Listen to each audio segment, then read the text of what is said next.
Welcome back, friends. It's Old Dad Guy, and you found your way into the shadows once again. This is Haunted Halloween, Episode 3.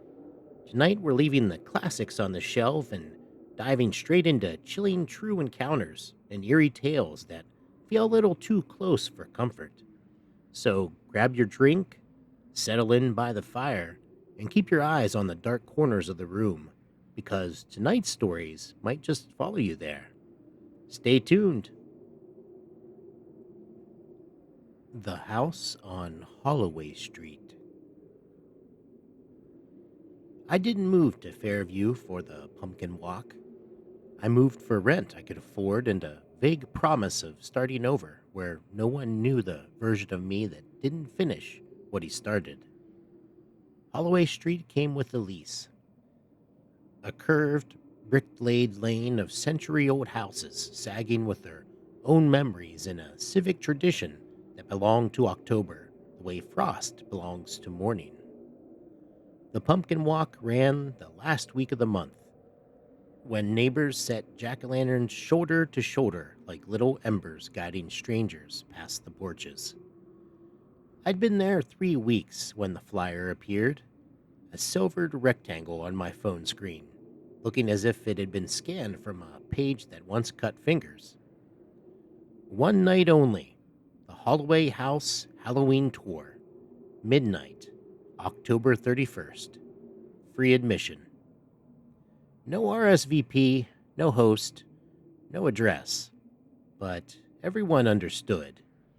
The Holloway House meant number 11, the one with windows blacked from the inside and a porch that leaned on its own reflection in a cracked bird bath. A place the city assessor pretended didn't exist because the paperwork would not stop multiplying if anyone looked too closely. I told myself I was going because I was curious, not because I'd spent too many nights doom scrolling and letting plans turn to ash in my mouth. The truth was simpler and uglier. I wanted to say yes to something that didn't care if I was late to my own life. Fairview at midnight is mostly garage doors and motion lights, but Holloway Street was carnival quiet, the kind of quiet that's louder than it should be because it's trying to be polite about the way it watches you. I counted about 20 people at the gate of number 11, couples with thermoses, a trio of college kids in matching thrift store blazers, a father with a sleepy boy in a skeleton hoodie, a woman in hiking boots who looked like she used to laugh a lot and had forgotten how. The porch light was dead. Pumpkins flamed along the sidewalk. Transparent, greasy flames that bent toward the house as if the orange faces were mid-whisper to their maker. A door sighed open. He stepped out.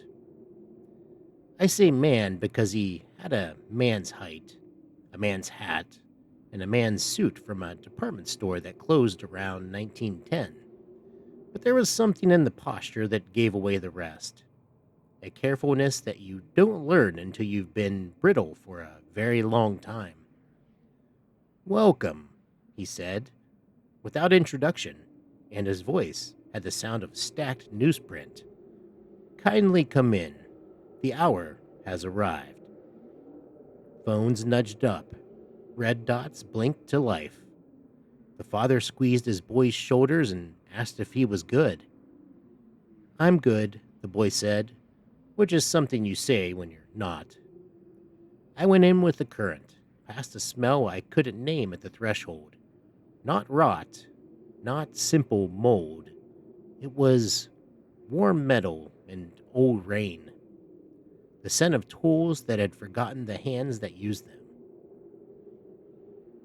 Inside was a museum of wallpaper patterns, decades layered like tree rings. Where the paper peeled, the plaster beneath had become a guest book. Names scratched with pins and nails, and in one case, bites. I told myself the gouges were theatrics. I told myself the little curls of paint still clinging to the edges were only the house shedding. First parlor to your left, the guide said, gliding more than walking.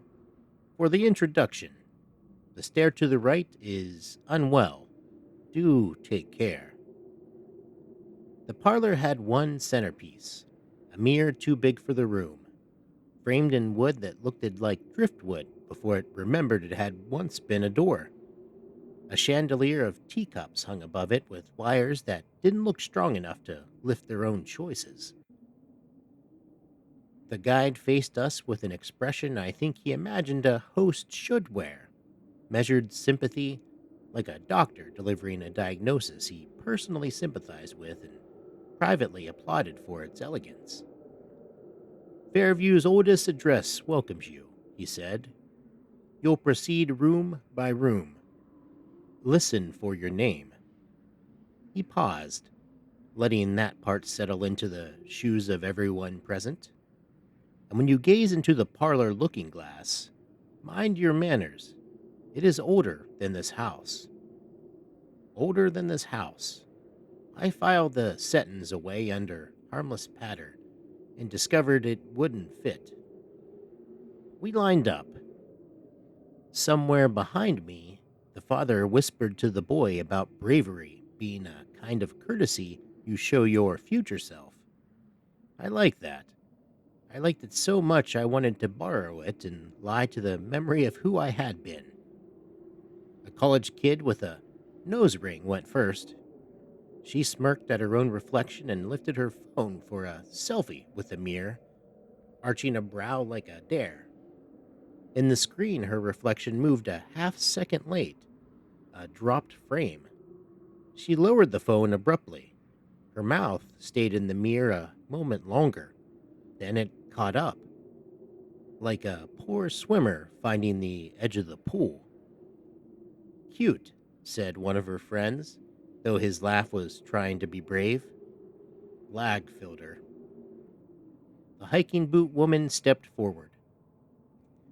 In her glass, a man stood behind her, just over her left shoulder, wearing a cap pulled low. He wasn't in the room. He was only in the mirror, soft as breath on cold glass. She whirled. No one there. When she looked back, the cap had tilted further down, as if the mirror man didn't want to be recognized. A few people tapped out and drifted to the doorway. Nobody said the words too much. Nobody had to. When it was my turn, I planted both feet and made my face into an expression I might trust on a good day. Inside the frame, the room arranged itself like a stage. The group clustered near the door, the chandelier trembling from drafts, the guide's pale suit a negative of gravity. There was no me. Mirror showed the parlor minus one thing, the space I occupied. I raised my hand. The mirror raised a question. I stepped to the left. The mirror left me out. It wasn't lag. It wasn't mischief. It wasn't edit. I had been cut for time. The guide inclined his head, as if acknowledging a pianist who had just found middle C. The house chooses, he said, not coldly, not kindly, as if he were handing out umbrellas in a rainstorm where everyone was already wet. I did not scream. I have always been too embarrassed to scream in front of strangers. Instead, I did the polite version, a very quiet, what the hell, under my breath, and a plan to laugh about it quickly so no one would see me swallow. The father cleared his throat. We're just doing Halloween, right? Like a show. A tradition, said the guide. One night, one tour. One courtesy offered in exchange for the rest. He extended his arm toward the hallway. Shall we continue? For a little while we did. The kind of zombie obedience you do in offices and airports, because inertia is a sedative, because turning back would mean confessing you wanted out before you knew what out meant. We passed framed photographs that had lost their pictures. Their backs had been peeled open neatly. Whatever faces they once held had been removed. In the dining room, a table was set for 9 with plates of the kind that shatter with a clear music. The ninth plate had a crack shaped like a hairline fracture in a tooth. I had the unreasonable sense someone had set this place nightly for guests who routinely forgot to eat. At the swinging door to the kitchen, the guide paused. The air hummed faintly, like distant bees behind a wall.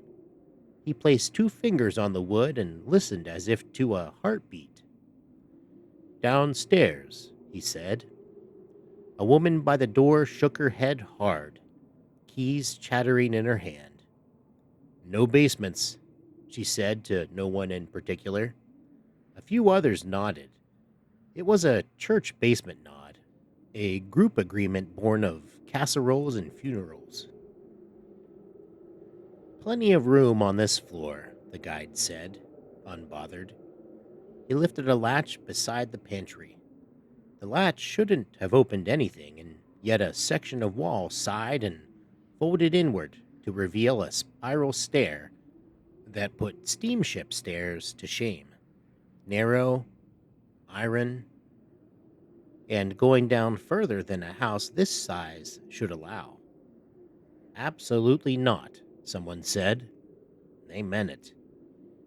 I meant to mean it, too. I meant to stand with the ones who chose to put their backs to the front door and to daylight. But the stairwell exhaled that warm metal smell again, and the sound, the, the faint beehive hum, reached something in me that had been dormant and stubborn. Curiosity, yes, but also the exhaustion of spending so long not choosing that any choice felt like motion. I stepped to the latch. The guide's eyes met mine, not triumphant, not warning, something like relief. "I'll come," I said. "Same," said the hiking boot woman. She tightened her jaw like twisting a jar. The father hesitated, looked down at the boy. The boy's small hand was already reaching. "Just to the first landing," the father bargained with no one.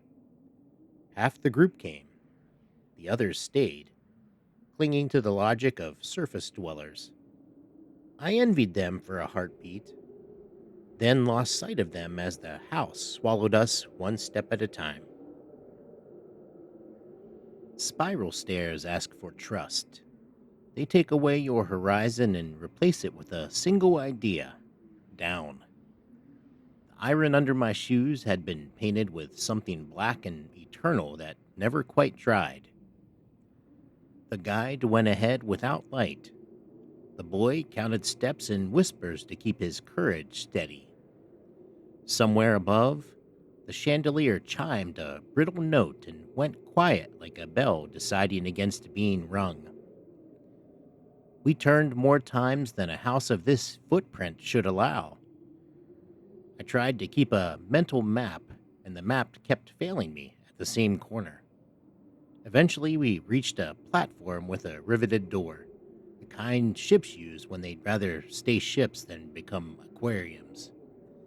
The guide pressed his palm to the steel. A seam drew itself, then parted, though I could see no mechanism. Only the suggestion that the door was tired of pretending to be a wall. Inside, the basement broke the rules and smiled about it. It was not a single room. It was a field of rooms. Arches held up a ceiling that had no business being that high underground. The floor was smooth concrete, poured lovingly, like the kind of polished gray you see in a place that contains delicate work. The hum I'd heard became a presence.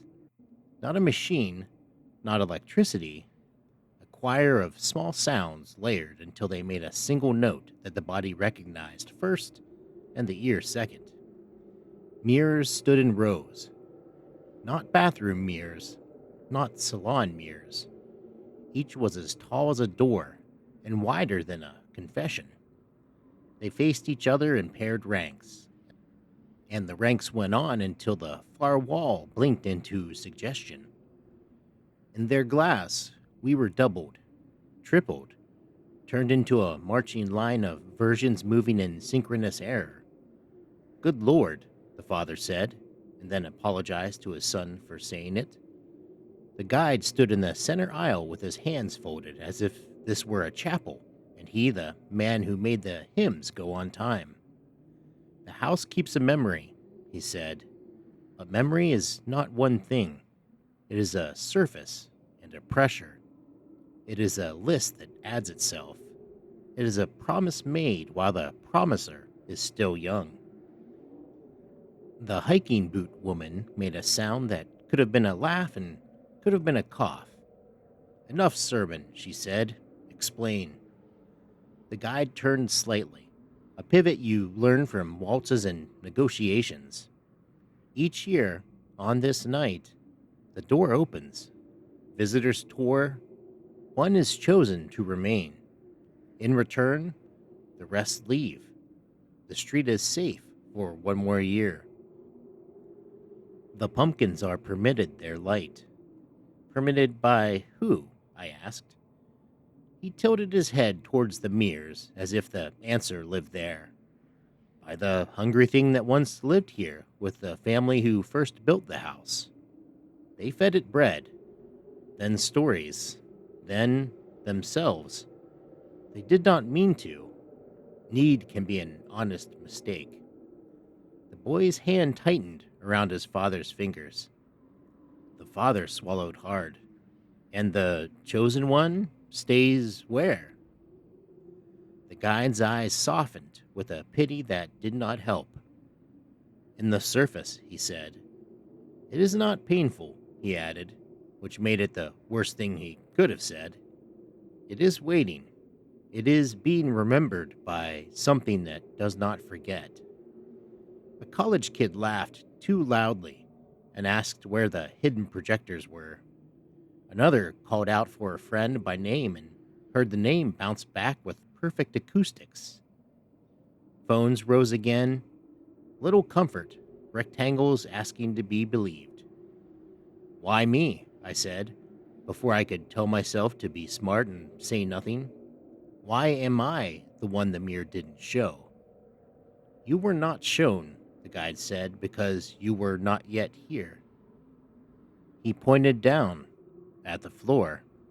I thought, then past it, his finger indicating a direction my mind did not enjoy. You had already crossed. The glass simply declined to lie about it. Crossed where?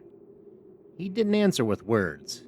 He lifted his hand in a small, courtly gesture of invitation, and the mirrors along the central aisle woke from their false sleep. They breathed. I know how that sounds. Believe me when I say I know. The glass did not fog or cloud. It moved in the way a lake moves when the wind decides it should. The surfaces were no longer surfaces. They were skin. The hum deepened, 100 throats singing through closed mouths. People ran. Not all of them. The ones who had come for a thrill sprinted for the stairs and hit iron like a bad punchline. The door was no longer a seam. The seam was story, and the story was finished. I stood where I was because my knees did not trust each other, and because the hiking boot woman put a hand on my sleeve, and I could not betray that small brave act by making it meaningless through flight. Say my name, the guy told me softly, just once. I don't know your name, I said. Neither do I, he said, with a sadness so clean it felt like a cloth pulled from a table without moving the plates. Say yours, then. I did. I spoke it loudly enough that the people trying to force the door would hear, and the people filming would get clean audio. and the boy would know someone in here still knew who he was. My name went out into the chamber and came back the way a bird returns to a house it remembers from a previous year.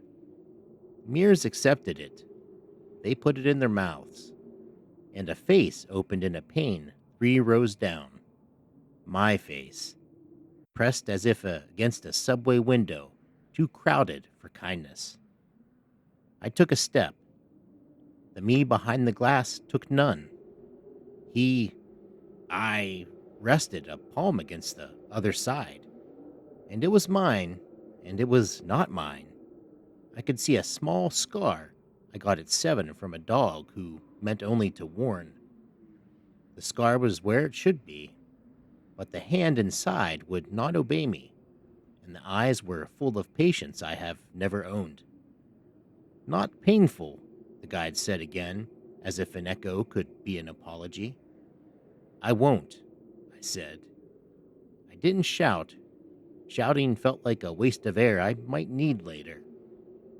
I won't go into a frame. I'm not an article you hang. Few are eager, he admitted. But one accepts the invitation, and the door learns to open again next year. Otherwise, the house chooses a more expensive meal. More expensive? Not one. He meant many. He let the word hang between us like a rope no one wished to cut. The father turned quietly to the boy and lowered himself to meet his eyes. We will leave together, he said. We will. The boy nodded, and then, strangest of all, he smiled a little. He doesn't want to be alone, he said, looking at me, not afraid.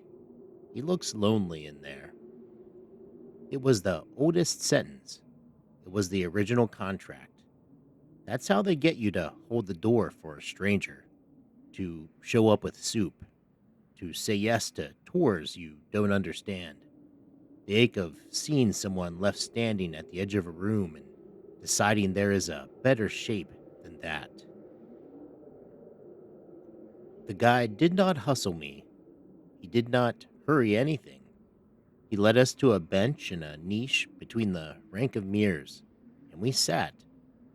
He told a story with the lean efficiency of a man who has edited the same paragraph for a century. I will paraphrase, because that is what time does to stories. It makes stenographers of us all. A family built the house when the street bore someone else's name. The father was a mason who loved precision more than people. The mother, a maker of candles too beautiful to burn. The children, a pair of sunburned twins who learned to measure worth by the weight of their father's silences.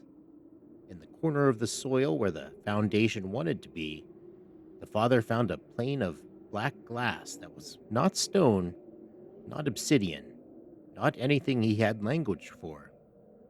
It made his toes hum and untreaded the heads of nails if he left them too close overnight.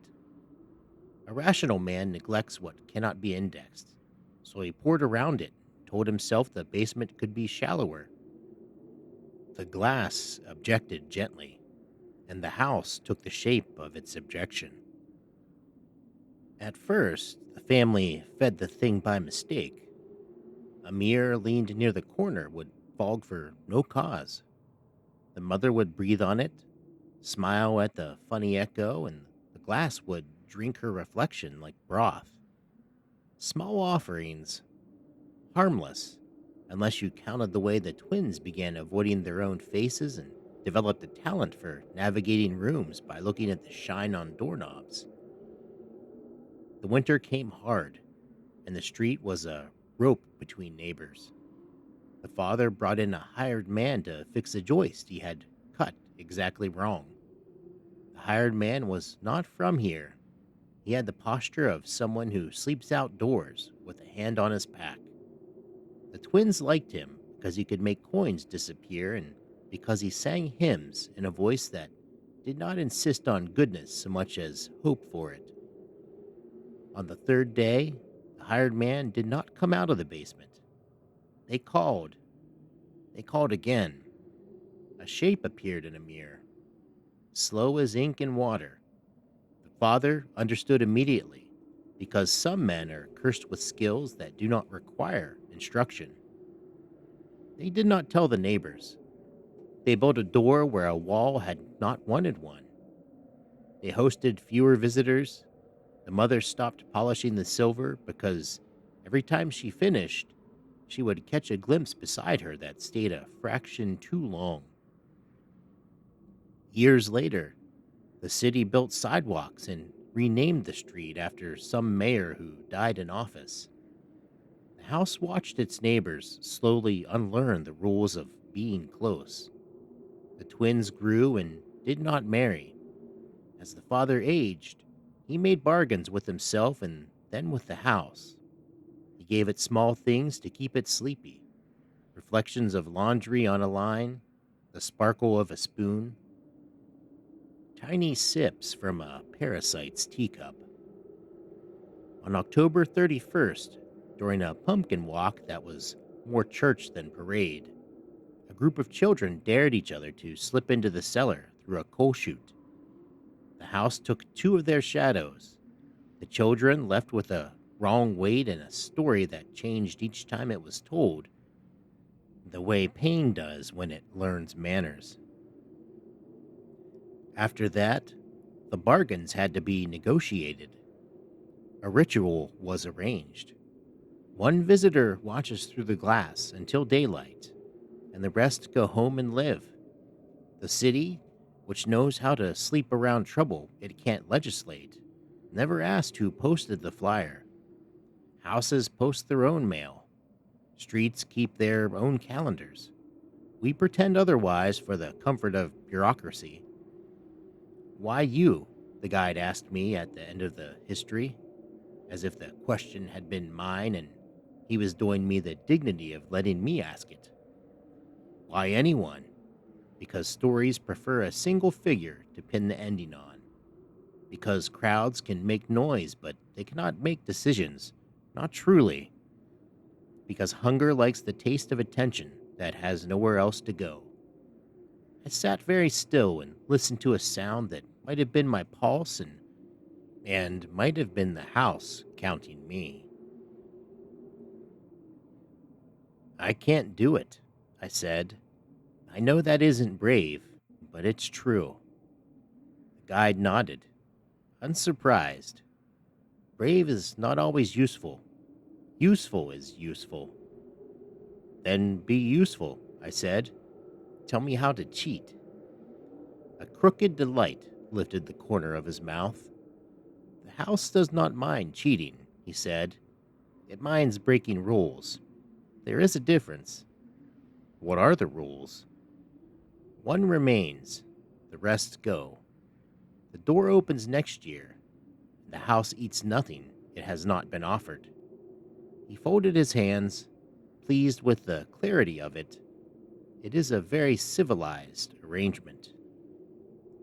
The boy had been tracing circles in the dust with his shoe, making galaxies under the bench.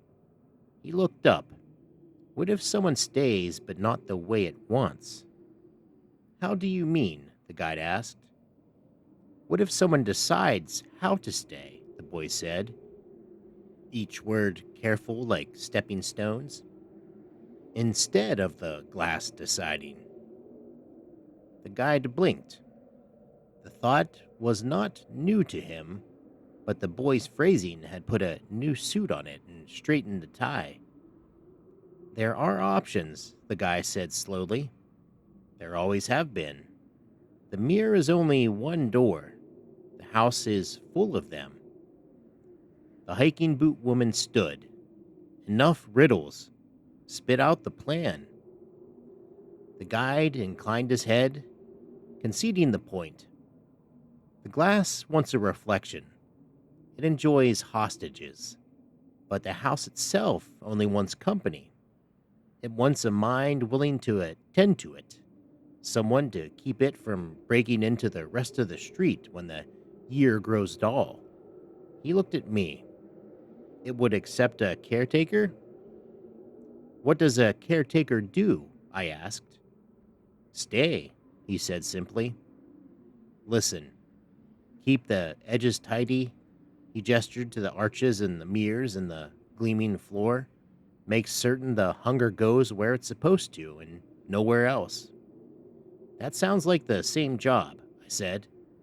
It is the same job, he admitted, with better hours and the occasional privilege of moving about the rooms instead of pressing your face to a window for the sport of tourists. Why would the house allow that? Because the house is vain, he said. It likes to be admired. It pretends it is a prison when it's actually a host that fears bad reviews.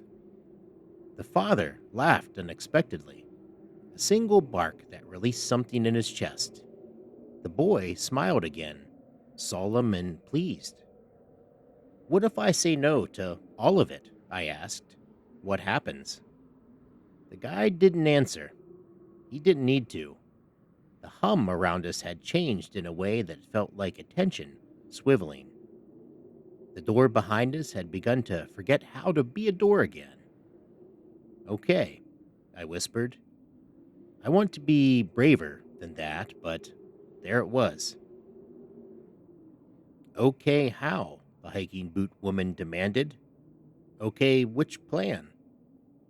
I didn't answer immediately because the decision wasn't mine alone, and I knew it. I looked at the father and the boy and the strangers who had let me stand among them without asking for credentials, and then at the guide who had learned to move like a man around a problem so that the problem might grant him some small mercies. What if we share it? I said. The words were absurd, even as they made a kind of geometry. What if one remains in the old way? I pointed to the mirror with my own patient, trapped face, and one remains in the new way, the caretaker. To keep it fed without breaking your rule about one visitor. The caretaker is not a visitor, he's staff. The guide considered this like a mathematician testing a bridge by walking it himself. Clever, he admitted. Thin ice. I'll take thin, I said. I've been standing very still on thick for years. The hiking boot woman put a palm to my shoulder. You're not volunteering both, she said. Pick one. I know, I said. My chest hurt the way it does when you finally tell someone the truth, and the body celebrates by ringing every bell. I know which one is mine. I stood, and the mirrors watched politely. I turned my back on my own pinned reflection and looked at the spaces between frames, the aisles, the benches, the arching ribs of the ceiling. The house wanted a secretary. I could be a secretary. I'll stay out here, I told the guide. I'll be the mind that wanders and keeps the edges tidy. I'll answer phones, if that's a thing. The guide's smile was sudden, swift, and almost beautiful. It is not a thing, he said. But your instincts complement the decor. And the mirror? The father asked, voice careful. I looked at the ranks of glass and at the version of me inside who had already learned patience. We need a reflection, I said. If we don't give it one, it will go looking. It may choose badly. The hiking boot woman lifted her chin. I'll do it, she said. No, the father said immediately. We came down. We get to go up. Then I will, the college kid with the nose ring said. And her friends spun toward her with horrified affection. She shrugged. I was planning to sleep through my 10 a.m. seminar anyway. The guide raised both hands, palms out. The house prefers volunteers, he said, but it adores fair exchanges. We are perilously near a consensus, and and the house hates a tied vote. He turned to me. If you pledge to remain as caretaker to attend to its appetite and its etiquette, he gestured to the glass, then the house will accept your shadow as the reflection. It will keep the shape of you and let the rest of you roam. Your body stays, your mind divides. I didn't like the words divides or shadow, but I liked them better than trapped. My wife is pounding something upstairs, so hopefully you guys can't hear that. Sorry. Back to it. I swallowed and looked at the boy, who was watching me the way children watch cats at windows. Kind, curious, a little sad for the animal on the other side of the pane. Deal, I said. Deal, said the house. I know it was the house because every mirror exhaled at once, and the hum resolved into a chord that sounded like agreement. The guide stepped forward with a old-fashioned formality, as if we were signing our names into a registry at a hotel. He took my hand in both of his, and the place where our skin met went cool, then pleasantly numb, like keeping a coin on your palm too long. Close your eyes, he said. I did. For a moment, I felt an unhooking, not pain, adjustment. I thought of orthodonture and of the time my doctor set my finger when I jammed it on a basketball at 12 and had to learn to trust that it wouldn't hurt in a way that made sense. Something tidy lifted out of me and turned, and another part of me filled the space it left. I opened my eyes. My reflection, my shadow, stood in the nearest pane with my mouth closed and my eyes opened, and my patience startlingly adult. He placed his palm to the glass. I matched it with mine and felt nothing but the satisfaction of a plan completed. The guide released my hand. The boy grinned with a relief that made his father weak for a second. The hiking boot woman stepped backward, then forward again, as if testing the floor for soft spots. How long? I asked the guide. How long do I stay? He lifted one shoulder. Until you are tired and someone comes who is better at it. We will know. And what do I do? He extended his arm toward the aisles. You walk. You listen. You straighten frames when they list. You keep the house from eating on days it doesn't need to. You make certain the flyers go out and the line never gets too short. And upstairs? I asked. What happens now? Tonight? The guide glanced at the ceiling the way a conductor listens for the oboe's A.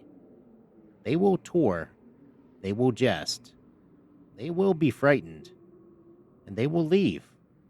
All but you. And you? I asked. Staff, he said with a tiny conspiratorial smile.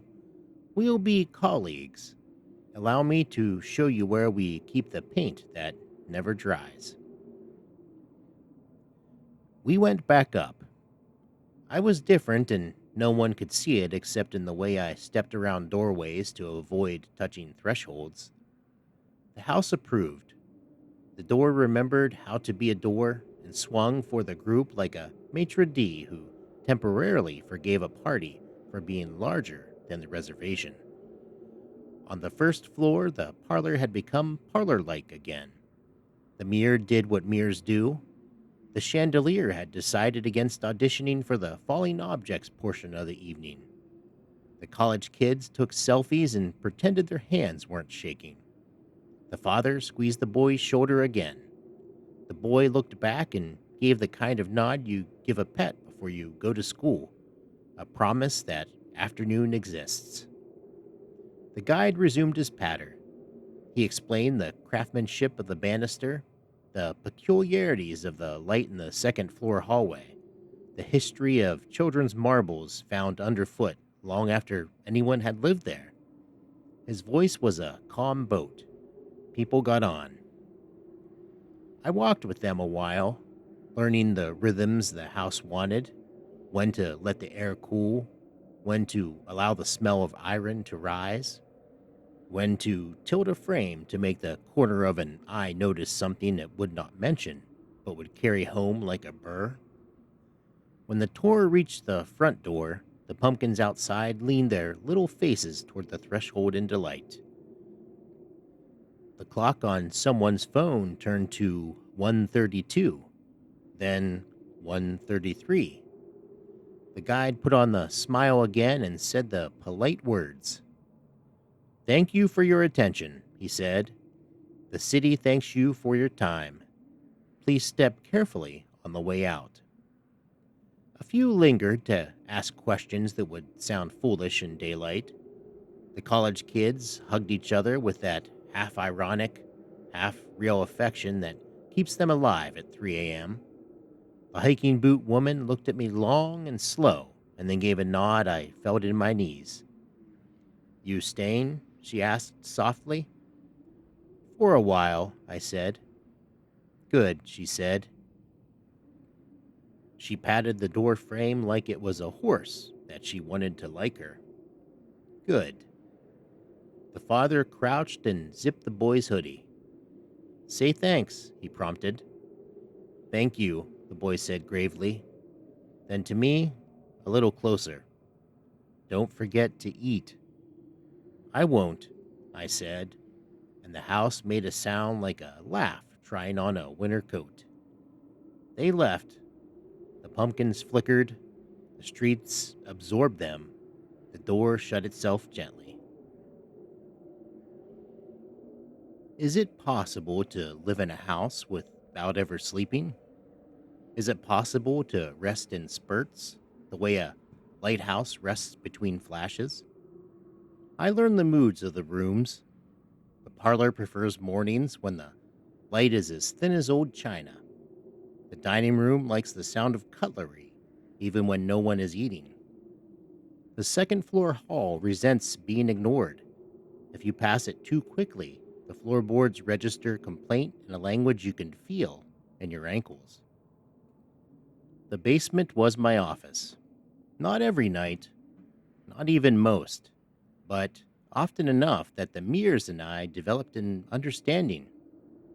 I would not ask them to show me anything I could not carry upstairs without breaking the rest of the dishes. They would, in return, keep their hunger in their frames. The guide and I became something like friends, if you can be friends with someone whose job is to keep a tally of the souls a building almost eats. He showed me the maintenance calendar, which is a fancy term for when the house is most likely to misbehave. He taught me how to post the flyer without printing it. You go to the front window and breathe out a promise where the glass meets the sash, and your breath travels the neighborhood like a rumor with a good source. I learned the names in the plaster, some real, some aspirational, some warnings. I sanded a few away and painted over others, which is not erasure so much as mercy. I also added one, small and discreet, where only the house and I go. Mine. Not in triumph, in attendance, like signing the guest book at a wake.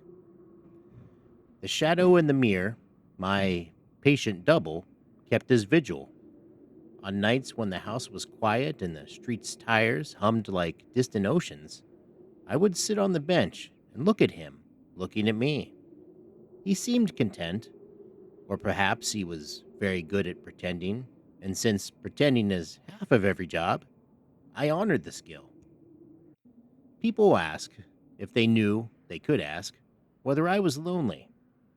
The honest answer is that I had been so lonely outside the house that this version of it felt like a promotion. Here, my attention counted. Here, the thing that had always been too much in me, the need to watch the edges and check the locks and keep the night from getting impolite, Wasn't an anxiety, it was a salary. Autumn came around the shoulder again. The pumpkins returned to their small theater. The guides, plural now, because the house has a way of recruiting the tender-hearted, practiced their speeches, and the flyer went out, silver and smug, promising one night only and meaning it. I stood at the threshold with the guide in his immaculate, impossible suit. The line at the gate was longer this year, which meant the city had been talking in the way cities do when they pretend they are not. Couples with thermoses, teenagers vibrating with an energy that believes itself to be immortal, a mother with a stroller, and an older daughter who had dressed like a period photograph of herself. We welcomed them in. The house was in a mood that felt like company. It let the air hang heavy on the stair because heavy air makes people look up and slow down, and the house likes to be seen. We did the parlor first, as tradition requires. The mirror performed its minor miracles, a lag here, an extra face there, a young man with a face like a closed window discovering that closed windows are mirrors when the room is dark enough. People squealed and laughed and clung. The sound bounced around the ceiling, rose, and fell in polite applause. Then the mirror did something it had not done all year.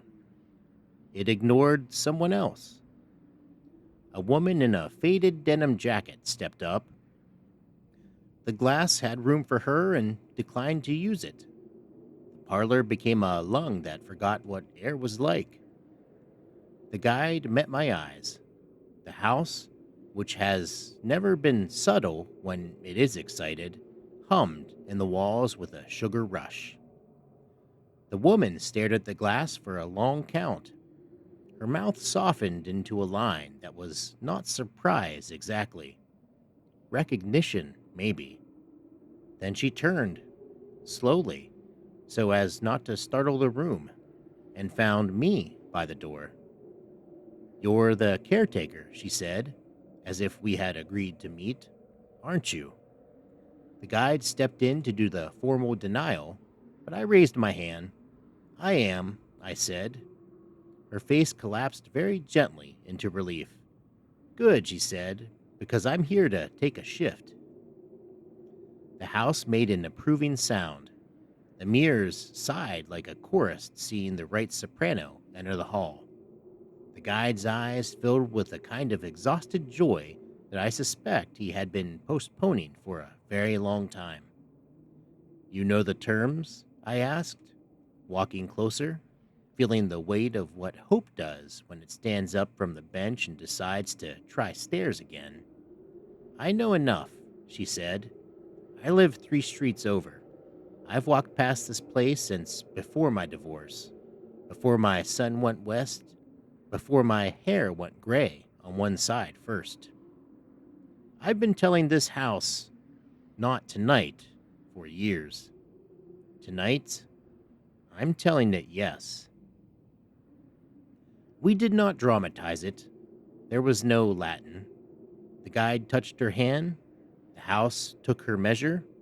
The mirror accepted her shadow with an appetite that felt like gratitude. And then, because plans prefer to have dessert with their meals, the house made its second request. It wasn't spoken. It didn't need to be. The door to the basement remembered how to become a seam again, and then a stair. And the hum from below arranged itself into a sentence the body understood without translation. "Two caretakers is better than one. A house lives longer when someone shares the night." The woman looked at me, and I looked at the guide, and the guide looked at the ceiling, as if to ask an old friend to stop pretending to be coy. "Co-caretakers," I said. The phrase felt modern and right. "We'll split nights. We'll split decisions. We'll make you a calendar you can live with." The house approved in a gust through the parlor that smelled like rain on iron and cut pears. The chandelier trembled but chose not to fall. The pumpkins outside leaned toward the steps, wide-eyed. We finished the tour. People left lighter than they'd come, the way you do when a story decides to fold you into a blanket instead of leaving you on the doorstep. The guide at the threshold tilted his hat with genuine pleasure. The woman and I watched from the hall, both suddenly shy at having found a colleague in a trade that doesn't publish job listings. It was past 2 when the house asked for its last courtesy. I went down alone, out of habit. The mirrors were calm, well-fed, content to watch the corners of their frames gather dust that I would wipe off in the morning with a rag that never became dirty. My shadow lifted a hand and I lifted mine back, a habit that had become a joke that had became a ritual. My phone buzzed in my pocket. Not a message, a notification from a platform that enjoys making all silences social. You are live. I had not gone live.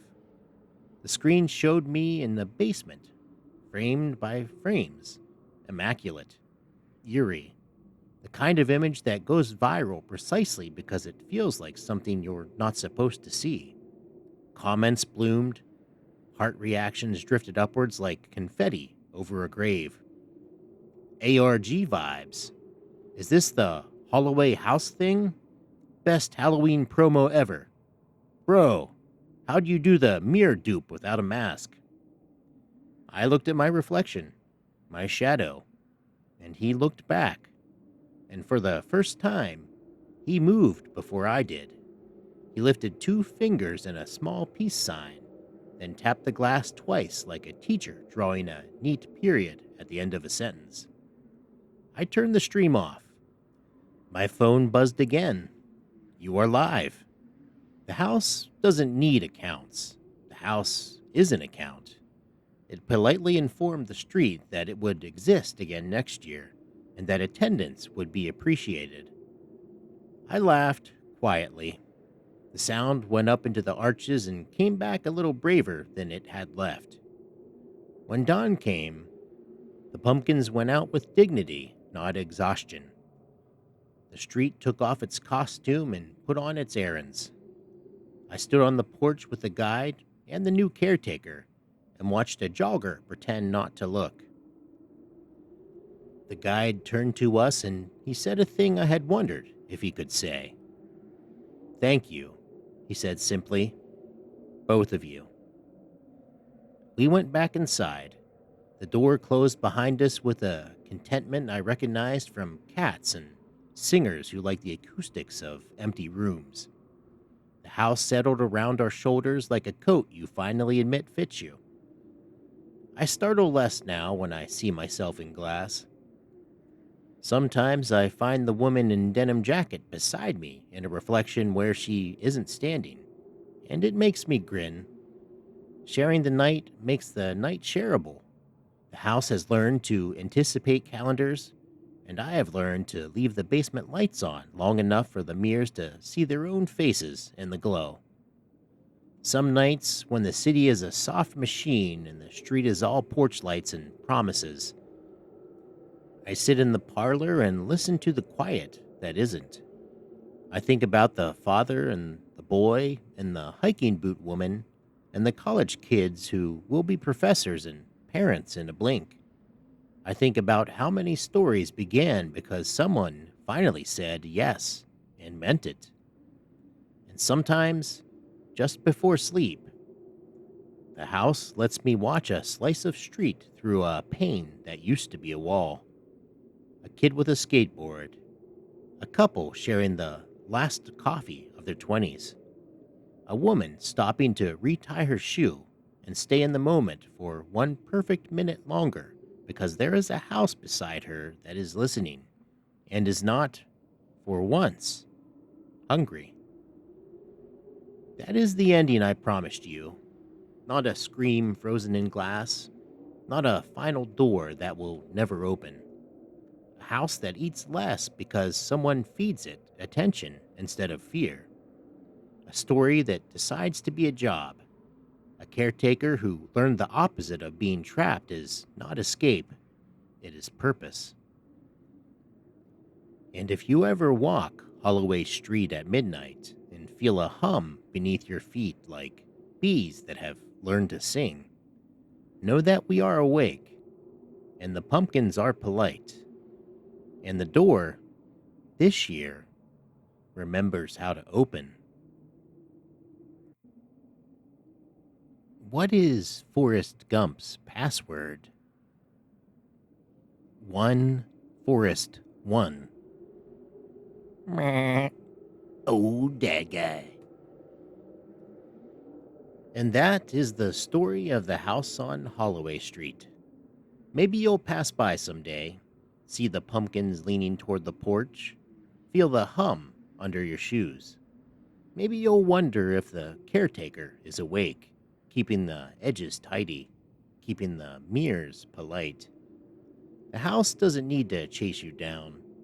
It only waits. It always has. And if you catch your reflection lagging a half second behind tonight, well, maybe it's just the glass. Or maybe it's the house looking back. Sleep well. You thought you were alone, didn't you? But they've been watching the whole time. Like, subscribe, and maybe they'll let you sleep tonight.